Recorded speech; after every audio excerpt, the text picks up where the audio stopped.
Pertanyaannya, apa yang paling menghambat orang dalam mengambil tindakan menuju berbisnis? Apakah karena kurang pengalaman? Apakah karena kurang modal? Apakah karena kurang keahlian? Atau merasa terlalu muda, terlalu tua, atau kurang pendidikan? Bukan. Buktinya apa? Buktinya banyak sekali orang yang tidak punya pengalaman, tidak punya modal, bahkan tanpa keahlian sama sekali, sangat muda atau sudah terlalu sangat tua, tetap aja ada juga yang berani berbisnis. Lalu apa yang menghambat? Ternyata yang menghambat hanya satu hal, yaitu adalah perasaan kita, yaitu rasa takut.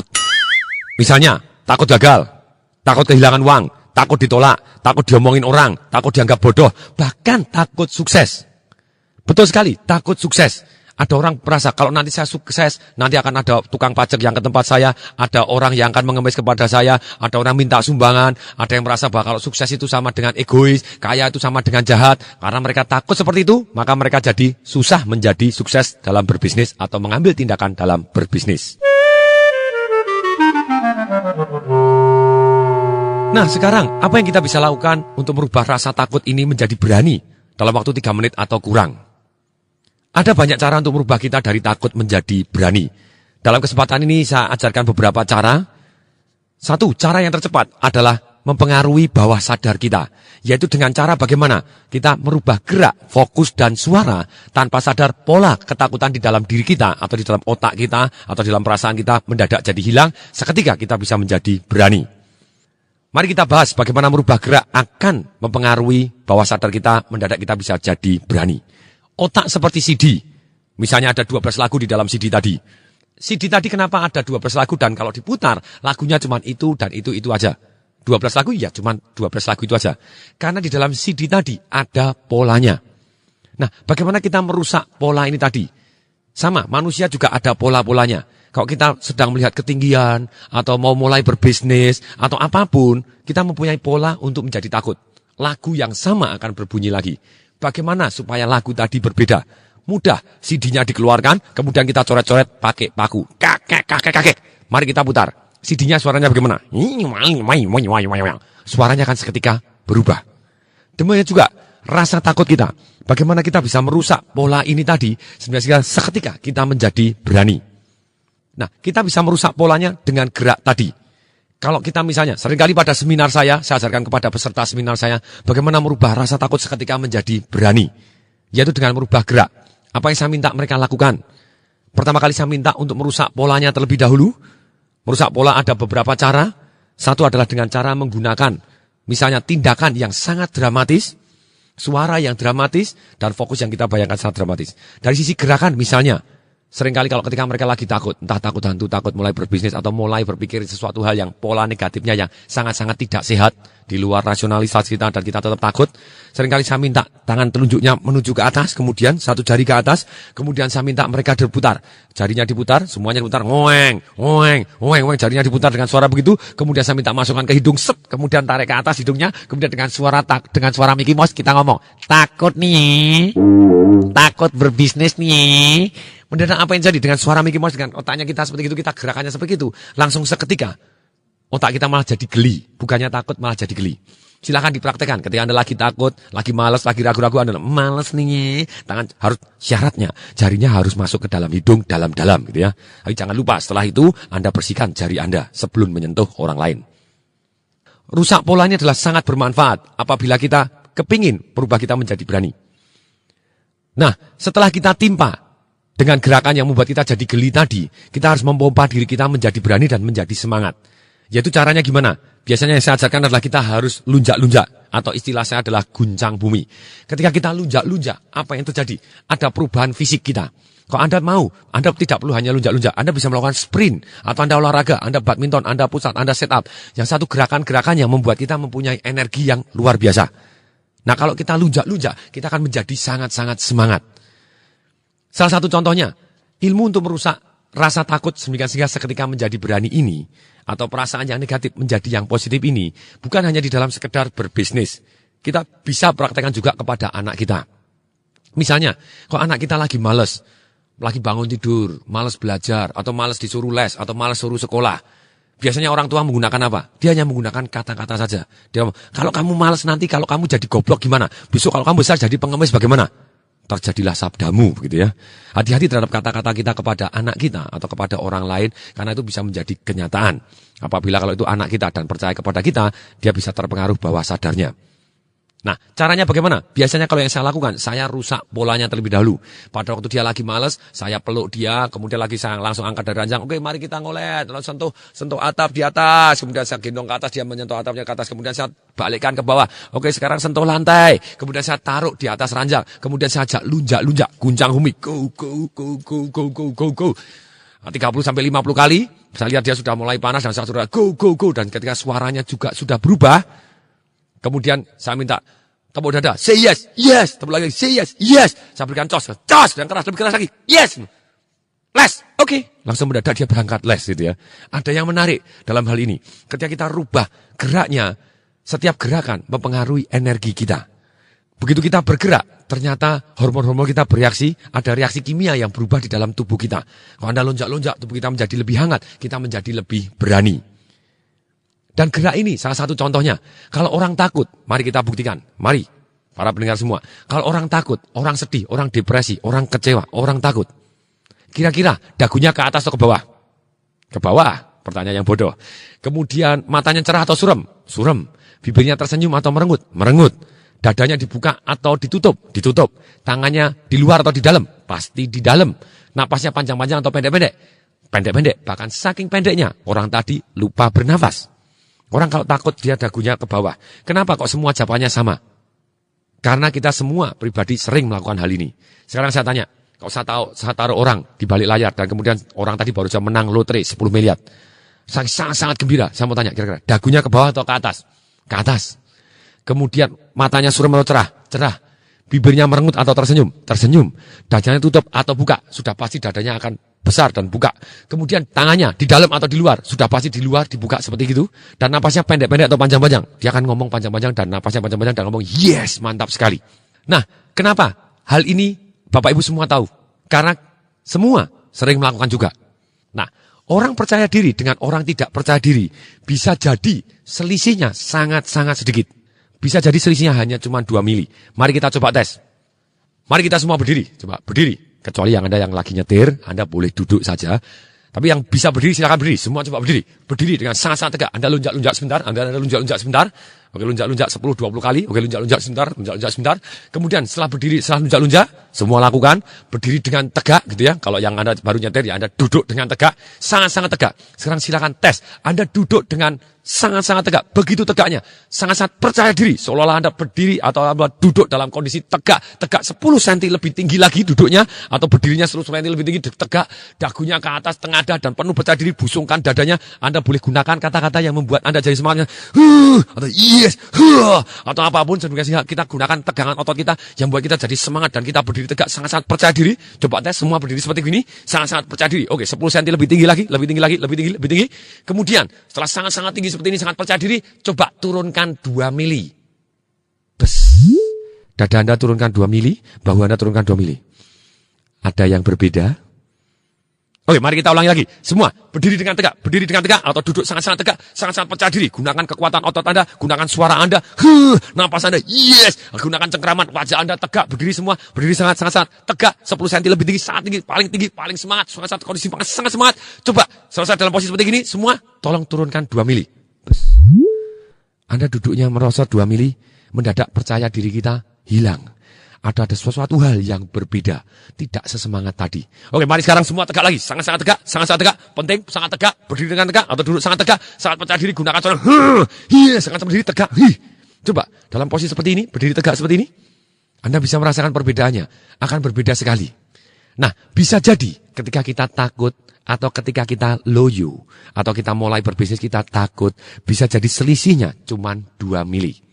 Agar selalu ingat ini, kalau gerakannya salah, bisa jadi emosi kita akan sangat-sangat salah.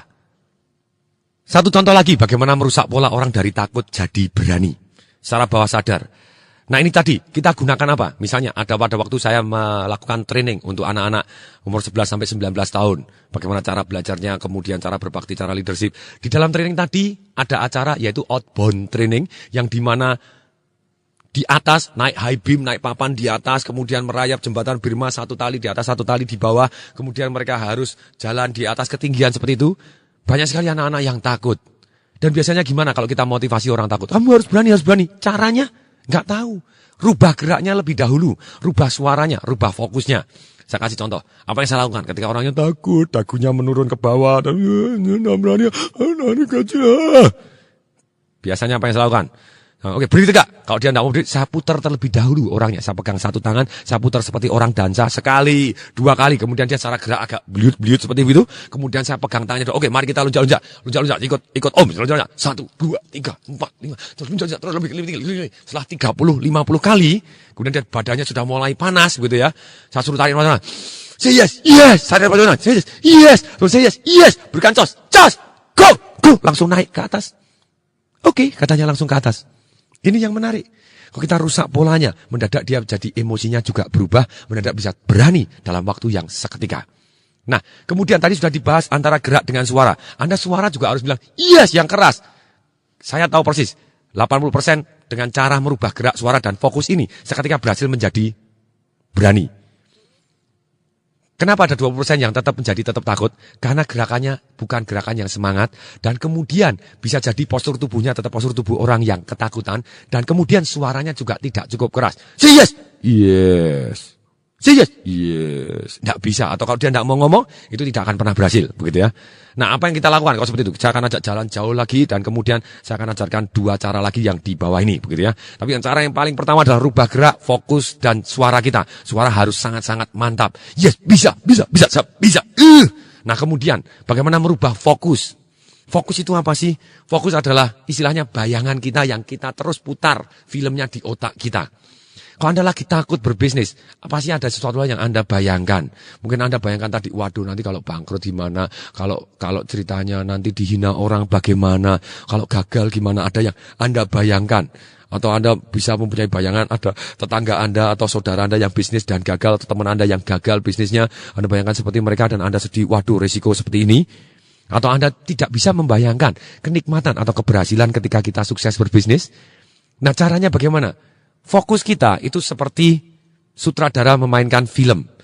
Nah, kalau sutradara memainkan film, kemudian kita buat filmnya tadi. Misalnya gini, kita mau nonton film hantu. Sekarang saya mau tanya, kalau nonton film hantu, mana yang lebih menakutkan? Kita nonton di gedung bioskop gitu ya, sendirian, jam 12 malam. Suaranya THX, suron hebat sekali, sangat mencekam karena kita sendirian. Dan suaranya ada dan kedinginan, kita lupa bawa jaket, serta di sana ternyata ada bau kemenyan. Satu begitu. Yang kedua adalah kita nonton film horor tadi rame-rame di siang hari bolong jam 12 siang. Kemudian kita nontonnya di televisi 7 inch, warnanya hitam putih, dan kemudian DVD-nya lagi rusak. Jadi filmnya agak beliut-beliut dan suaranya seperti Mickey Mouse. Mana yang lebih menakutkan? Ya sudah pasti yang menakutkan yang pertama tadi. Nah, kita juga sama. Seringkali kalau kita lagi takut, kita seringkali membayangkan atau fokus kepada hal-hal yang menakutkan diri kita. Dan kita buat besar, kita buat begitu nyata, begitu dekat, begitu terang, kita jadi takut. Nah, caranya bagaimana? Kalau kita takut, kita bayangkan apapun ketakutan kita tadi, kita buat tes, dibuat lebih kecil, di figura. Entah figuranya warnanya hitam boleh, warnanya emas boleh, ukir-ukiran boleh, silakan. Anda bayangkan apapun yang menakutkan Anda di figura. Dengan di figura, sebelumnya kita melakukan satu teknologi yang namanya disasosiasi. Atau Anda keluar dari rasa takut Anda. Anda tidak mengikuti, Anda tidak bermain film. Tapi Anda melihat film atau melihat gambar ketika Anda lagi takut. Dan perasaannya akan berbeda. Kemudian setelah di figura, Anda keluar. Kemudian tolong, gambarnya ini dikecilkan lagi, lebih kecil. Kemudian dibuat hitam putih. Dibuat hitam putih. Apapun gambaran yang mereka dibuatkan hitam putih. Kemudian dibuat agak kabur-kabur. Kemudian ditutupin cat warna-warni. Kacau balau jadi tidak begitu kelihatan lagi. Lebih kecil, menjauh. Lebih gelap, lebih pudar. Menjauh. Bes! Mendadak dia ngebut langsung naik ke arah matahari sana. Dan ditelan matahari dan menguap. Terbakar di matahari. Nah, saya seringkali menggunakan teknologi ini untuk menyembuhkan orang dalam waktu 5 menit, 3 menit atau kurang. Atau bahkan ceritanya sangat-sangat cepat. Ketika dia mendadak ketakutannya dibuat kecil dan dibuat menjauh, langsung dia merasa sangat nikmat dan dia menjadi berani. Nah, sekarang apa yang perlu kita lakukan lagi setelah kita buang jauh-jauh suatu hal yang menakutkan tadi dan dibuat kecil, dibuat buram, dibuat suaranya seperti Mickey Mouse dan menjauh, langsung menjauh ke matahari dan ditelan. Kita balik lagi. Apa yang kita bayangkan? Kita bayangkan apa? Kita pengaruhin bawah sadar kita dengan fokus kita rubah, yaitu kita bayangkan kejadian yang sangat kita inginkan kalau kita sukses berbisnis. Entah mungkin Anda bayangkan rumah yang begitu indahnya. Gunakan panca indera Anda. Mungkin bukan rumah, mungkin mobil mewah Anda. Anda keluar dari Mercedes-Benz Anda atau dari BMW Anda. Kemudian Anda bayangkan rumah yang indah. Kalau Anda susah membayangkan, saran saya Anda test drive dulu. Test drive Mercy, test drive BMW atau test drive mobil mewah impian Anda. Kemudian Anda juga bisa datang berkunjung ke rumah-rumah yang sangat mewah. Karena apa? Kalau kita berkunjung ke sana, kita bisa membayangkan, kita bisa merasakan, kita bisa mencium baunya. Nah, kita gunakan panca, kita berdiri dengan tegak gitu ya. Kita bayang, wah ini rumah impian saya, ada kolam renangnya, ada gazebo-nya, lapangan parkirnya luas, di sana ada Mercedes-Benz saya yang terbaru. Dan kemudian begitu saya masuk, ada lampu kristalnya, besar sekali. Sofanya nyaman, ada televisi plasmanya atau LCD, silakan. Anda bayangkan begitu detailnya dan begitu nyatanya. Setelah detail dan begitu nyatanya, Anda mencium baunya, bau mobil barunya, atau bau karpet Anda yang sangat baru. Kemudian juga Anda rasakan, Anda gunakan panca indera, mungkin Anda kecap rasanya manis, kemudian tangan Anda jadi hangat, kemudian Anda buat bayangan ini lebih jelas, lebih dekat, lebih besar, lebih terang. Dan kemudian Anda bayangkan begitu besarnya, dan akhirnya Anda menyatu dengan bayangan ini. Dan Anda rasakan bayangan ini penuh sinar dan penuh kerlap-kerlip, sehingga kita merasa begitu indahnya dan begitu nyaman dan menyatu dalam diri kita. Dan seolah-olah kita berada di sana dan menjadi satu begitu besarnya dan begitu terangnya. Dan kalau kita bayangkan seperti ini, kita akan menjadi merasa lebih nikmat dan kita mempengaruhi bawah sadar kita. Berbisnis dan hasilnya ternyata begitu nikmatnya, kita jadi berani. Nah, kalau kita misalnya mempengaruhi orang yang takut sedang jalan untuk di atas bara api, misalnya saya ngajar juga train for the trainer untuk jalan di atas bara api, dalam 1 jam harus lewat minimal 108 kali gitu ya, dan saya ajarkan pegang api dan makan api, dan kemudian ceritanya trainer tadi harus jalan di atas api, apinya saya nyalain sampai 50 cm begitu ya. Nah, kalau mereka takut, itu saya bayangkan, saya rusak polanya, rusak geraknya, dan mereka saya suruh lunjak-lunjak, saya suruh tarik napas macam-macam, dan saya yes, dan saya suruh bayangkan latihan terlebih dahulu, saya bayangkan mereka melangkah dan sampai, dan dia bayangkan betapa nikmatnya, dan mereka lonjak dan teriak ketika merayakan sudah lewat, ketika bayangannya begitu jelas dan menyatu dari dia, dan begitu di depan, saya suruh tarik nafas dan say yes, jalan go, dan dia langsung berani yes dengan gerakan, dengan mata mereka rubah dan mereka rayakan. Demikian juga di dalam berbisnis, kita harus bisa membayangkan dulu kesuksesan kita ketika kita berbisnis. Kenikmatannya apa? Bayangkan. Dan bayangkan bukan hanya sekedar bayangkan, rasakan, dengarkan juga pujian-pujian dari orang-orang yang kita hargai. Atau mungkin kata-kata yang kita katakan sendiri pada waktu kita sukses. Yes, dahsyat, bisa, apapun gitu ya. Dan itu akan membuat kita berubah dengan sangat cepat. Dalam waktu 3 menit atau kurang, kita seketika akan menjadi berani. Sekarang pertanyaannya, apakah rasa berani ini akan berlangsung kini dan sepanjang masa? Yes, kalau sudah sampai putus atau perubahan terjadi transformasi atau perubahan bentuk transform. Berubah, bentuknya sudah berubah. Seperti begini, kalau kita misalnya karet kalau kita tarik, apakah dia berubah bentuknya? Berubah, tapi sementara. Kalau kita lepas, kembali ke bentuk semulanya. Tapi kalau kita tarik sampai putus, sudah bentuknya bukan karet gelang lagi. Sudah bentuknya berubah. Nah, sama persis di dalam hidup kita. Kalau kita baru mau stres seperti itu, Anda gunakan dengan kekuatan Anda, dengan suara Anda timpa bawah sadar Anda. Kalau sampai terjadi satu putus, rusak CD-nya, hancur total, seketika Anda bisa berubah kini dan sepanjang masa. Lah kalau belum berubah gimana? Anda bisa mengulangi lagi, sampai pedot, sampai putus, sampai sehingga Anda totali tidak bisa kembali ke rasa takut Anda lagi. Bahkan kalau Anda mengingatkan rasa takut, Anda bisa jadi geli, atau siap takut Anda malah jadi Anda rubah jadi langsung seketika jadi berani, sampai terbentuk satu pola yang membuat Anda jadi berani. Tadi sudah dibahas cara tercepat, yaitu mempengaruhi gerak kita, fokus dan suara kita. Kemudian cara kedua, yaitu bagaimana kita bisa merubah rasa takut kita menjadi berani, yaitu kita pengaruhi secara emosi kita. Karena berani itu seringkali tidak cukup. Kalau Anda berani, ceritanya kemudian hanya berani, biasanya Anda, waktu nikmat Anda mau jalanin. Ini bedanya berani dengan komitmen. Kalau kita mempengaruhi emosi kita akan mencapai satu level yang namanya komitmen, bukan hanya berani. Maksudnya apa komitmen? Komitmen adalah suka duka kita jalanin sampai berhasil. Enak tidak enak kita akan jalanin. Lama atau cepat tetap kita akan jalanin. Ada penundaan, ada halangan atau tidak, lancar atau tidak ada halangan, tetap kita akan jalanin sampai kita berhasil. Nah, bagaimana kita bisa mempengaruhi secara emosi tadi? Kita harus mempunyai alasan yang sangat kuat. Orang-orang akan terus take action mencapai ke arah impiannya dia kalau dia punya alasan sangat kuat. Alasan sangat kuat itu apa? Hanya cari nikmat, menghindari sengsara. Nah, kenapa orang tidak bertindak, tidak berani memulai bisnisnya? Karena mereka seringkali bertanya dengan pertanyaan yang salah. Akibatnya, mereka malah menjadi punya alasan sangat kuat untuk tidak berbisnis. Banyak sekali ketika orang mau memulai bisnis, dia bertanya kepada dirinya sendiri.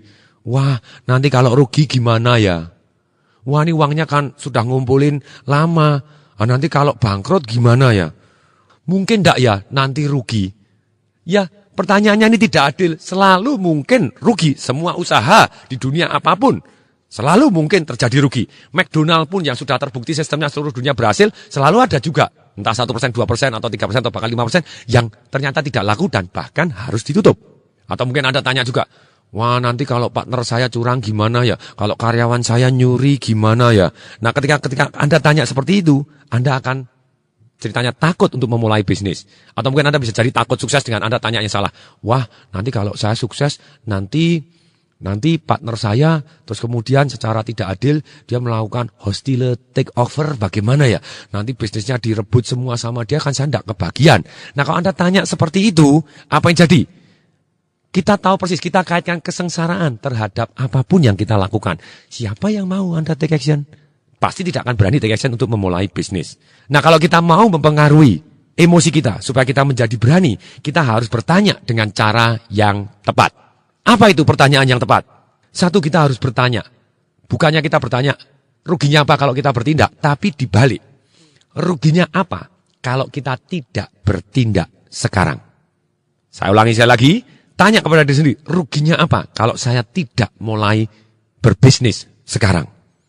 Kemudian kita harus tanya lagi, apa untungnya apabila saya mulai bertindak sekarang? Saya ulangi sekali lagi, apa untungnya apabila saya mulai berbisnis sekarang? Nah, otak hanya cari nikmat menghindari sengsara. Kita harus tahu persis untungnya apa aja, sengsaranya apa aja. Kalau kita tidak bertindak, sengsaranya apa, untungnya apa kalau kita bertindak atau mulai bisnis sekarang juga. Contohnya, di awal-awal pada waktu saya mau mempunyai bisnis, punya toko buku. Ketika saya mempunyai pemikiran, wah ruginya apa ya kalau saya berbisnis? Kebalik, saya tanya, ruginya apa ya kalau saya tidak mulai bisnis sekarang? Wah, ruginya nanti kalau saya mendadak ada pengurangan karyawan karena waktu itu perusahaan saya mendadak diambil oleh pemerintah, bisa diakuisisi, bisa dijual sahamnya kepada orang lain. Nah kalau terjadi pengurangan, kalau ada suatu hal yang membuat kita mendadak putus atau kita tidak bisa bekerja gitu ya. Maksudnya tidak bisa bekerja kalau kita misalnya sakit pun. Dalam 12 bulan ada peraturan perusahaan Anda dikeluarkan begitu ya. Bukan hanya tidak terima gaji tapi Anda dikeluarkan. Walaupun Anda terima pesangon, berapa lama Anda bisa bertahan. Tapi kalau kita punya bisnis yang menghasilkan uang dengan atau tanpa kita, atau misalnya bisnis tadi sudah berjalan sehingga kita terima passive income, ini baru bisa aman gitu ya. Ruginya apa kalau saya tidak mulai bisnis sekarang? Ruginya umur tetap berjalan terus, waktu tetap berjalan terus. Ruginya apa? Kesempatan belajar saya jadi berkurang. Kalau saya mulai bisnis umur 89, ya celaka, saya kesempatan belajar lagi berkurang. Tapi kalau saya mulai umur 30 atau umur 25 sudah mulai bisnis, kesempatan saya belajar lagi untuk mengulangi lebih banyak. Nah, untungnya apa? Bertindak sekarang. Untungnya kalau saya sukses, saya masih cukup muda untuk menikmati. Untungnya juga apa? Kalau belum berhasil, saya masih cukup muda juga untuk mengulangi. Jadi harus sekarang. Tidak boleh ditunda-tunda. Kalau ditunda-tunda, waktunya semakin habis. Dan kemungkinan berhasilnya semakin kecil. Jadi harus take action sekarang. Jadi saran saya, lakukan supaya Anda berani untuk mempengaruhi emosi. Tulis 30 kesengsaraan apabila Anda tidak bertindak sekarang atau tidak mulai berbisnis mulai sekarang. Dan kesengsaraan ini harus sangat-sangat emosional dan detail. Gunakan panca indera Anda, gunakan imajinasi Anda, sehingga Anda bisa merasakan penderitaan yang begitu amat sangat. Atau Anda bisa mendengarkan Satu penderitaan yang amat sangat atau penghinaan yang amat sangat dari orang-orang yang Anda cintai. Betapa Anda sengsaranya ketika anak Anda sakit dan Anda tidak bisa bayarin karena Anda tidak punya bisnis yang cukup sukses. Sehingga Anda sengsara ketika orang tua Anda sakit dan Anda tidak bisa bayarin. Dan kalau sampai mereka meninggal dunia, apa yang kita lakukan? Kita belum sempat berbakti. Bayangkan, dengarkan, rasakan penderitaan yang amat sangat begitu detail dan emosional dan tidak tertahankan apabila kita tidak take action atau tidak mulai bisnis sekarang juga. Tulis 30, cari 1 atau 2 buat yang sangat emosional tadi, sebagai take action now gitu ya. Kemudian berikutnya, karena otak kita juga mencari kenikmatan, menghindari kesengsaraan, sekarang kenikmatannya apa? Tulis 30 kenikmatan bila kita bertindak dan mulai berbisnis sekarang juga. Jadi gunakan panca indera kita, bayangkan, dengarkan, rasakan, bauin gitu ya. Kemudian Anda dengarkan juga mungkin pujian dari orang yang Anda cintai, pujian dari orang-orang yang Anda hormatin, atau kata-kata yang Anda katakan sendiri ketika Anda sukses sekali dan berbisnis. Anda bayangkan ketika ketika bisnis saya besar dan sukses, saya punya passive income sekian, saya bisa mengajak orang tua saya naik haji, saya bisa mengajak orang tua saya pergi ke Lourdes, saya bisa membelikan dia rumah, saya bisa beli mobil mewah. Nah ini alasan-alasan apa kenapa Anda harus berbisnis sekarang juga. Tulis 30. Cari 1 atau 2 atau bahkan boleh kenikmatan-kenikmatan yang begitu dalamnya. Yang kenikmatan yang tidak tertahankan, yang sangat terasa begitu nikmatnya. Anda bisa bayangkan, Anda bisa rasakan, Anda bisa dengarkan. Yang bisa sangat terasa nikmat luar biasa apabila kita take action dan mulai berbisnis sekarang juga. Kemudian setelah yang pertama kita mempengaruhi secara tidak sadar dengan gerak, fokus, dan suara kita. Dan yang kedua, bagaimana kita mempengaruhi emosi kita secara emosi supaya kita berani take action dan komitmen, suka dan duka kita jalanin sampai kita berhasil menuju bisnis kita yang kita inginkan, yaitu dengan pertanyaan yang tepat dan kita tulis terlebih dahulu seperti tadi yang sudah kita ceritakan, alasan sangat kuatnya akan keluar. Kemudian yang ketiga, bagaimana kita mempengaruhi secara logis, secara akal sehat kita sehingga kita berani untuk take action. Nah, kalau kita mau mempengaruhi akal sehat kita harus selalu tanya begini. Supaya kemungkinan berhasilnya lebih besar, apa yang harus saya lakukan? Tanya. Sekali lagi saya ulangi. Supaya kemungkinan saya sukses di dalam berbisnis lebih besar, apa yang harus saya lakukan? Kerjasama kepada siapa yang kemungkinan berhasilnya jauh lebih tinggi? Kalau kita bekerja sama dengan orang-orang yang terbaik di dunia, maka kita akan berhasil lebih cepat.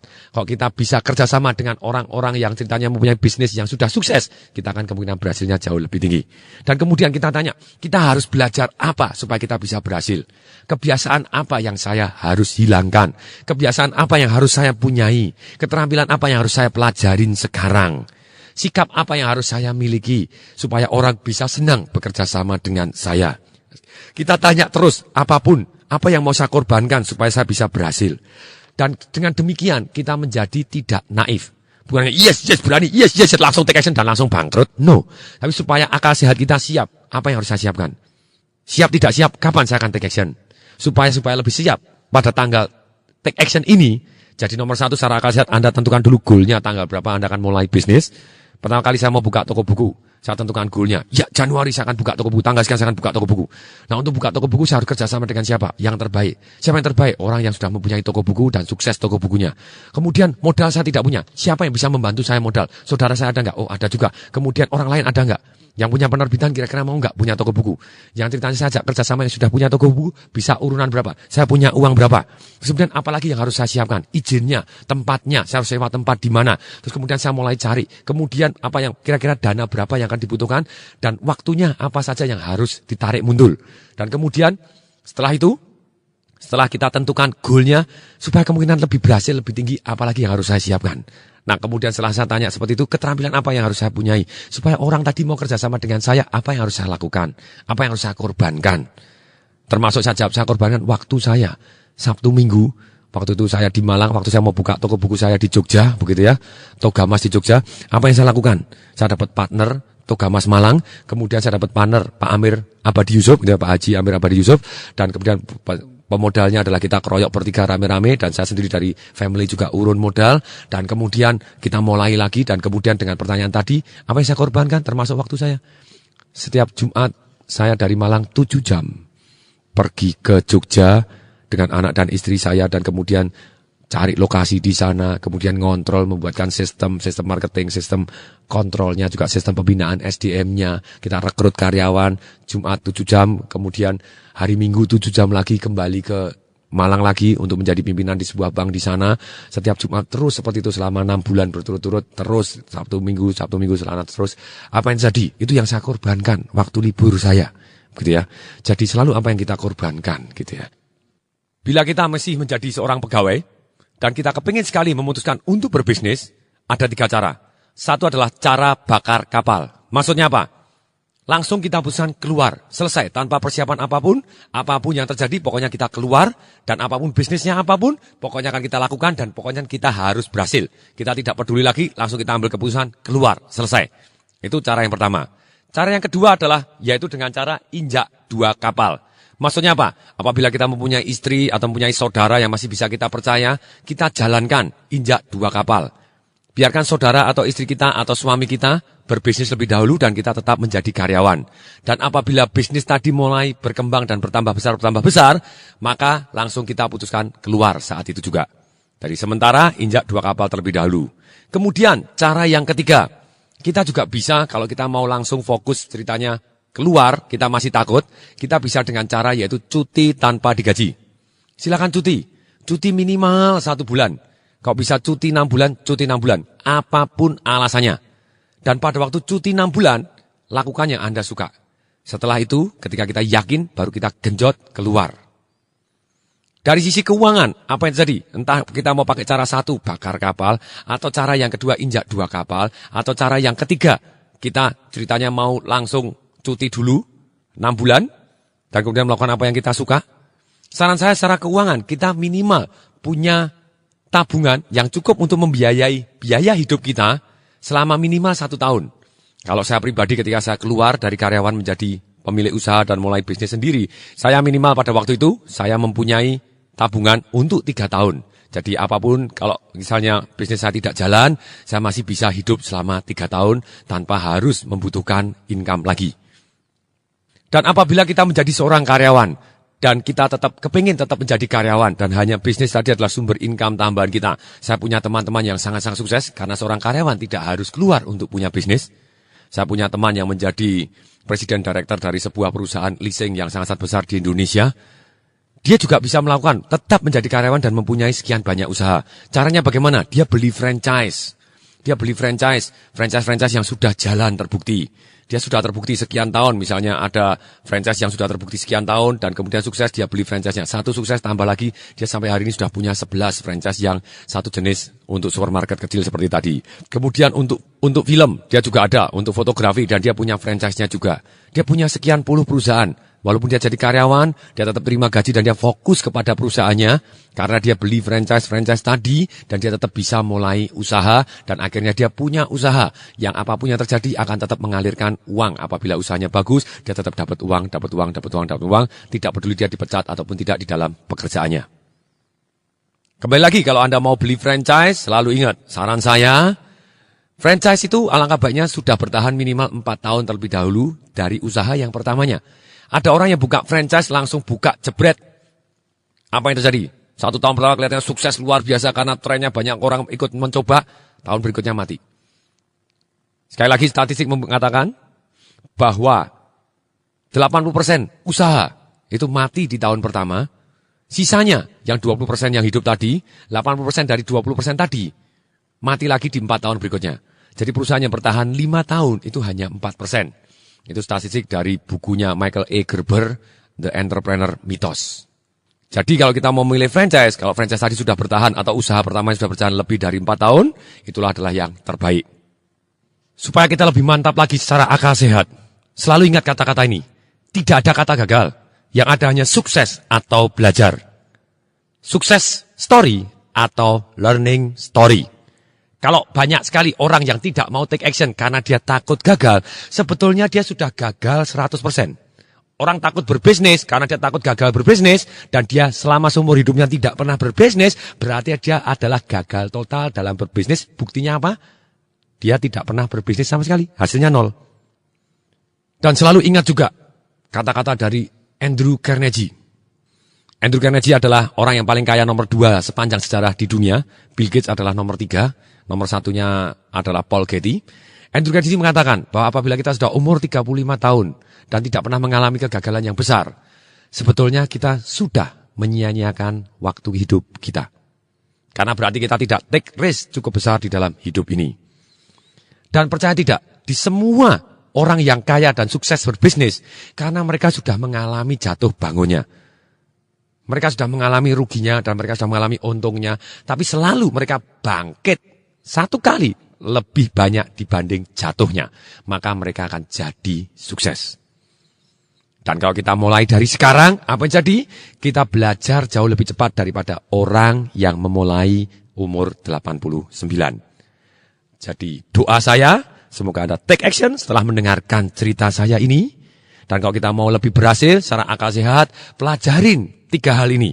1 adalah sistem kontrol keuangan, kontrol kedisiplinan, kontrol stok, kontrol piutang, kontrol hutang, kontrol.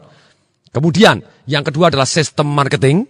Cari VCD Marketing Revolution saya. Belajar marketing yang dahsyat, yang street smart, yang show me the money. Gitu. Kemudian yang ketiga, pelajari juga sistem SDM. Bagaimana kita merekrut SDM kita, bagaimana membina, bagaimana memberikan reward and punishment-nya, bagaimana memonitornya juga. Semoga bermanfaat. Saya Tung Desem Waringin mengucapkan salam dahsyat.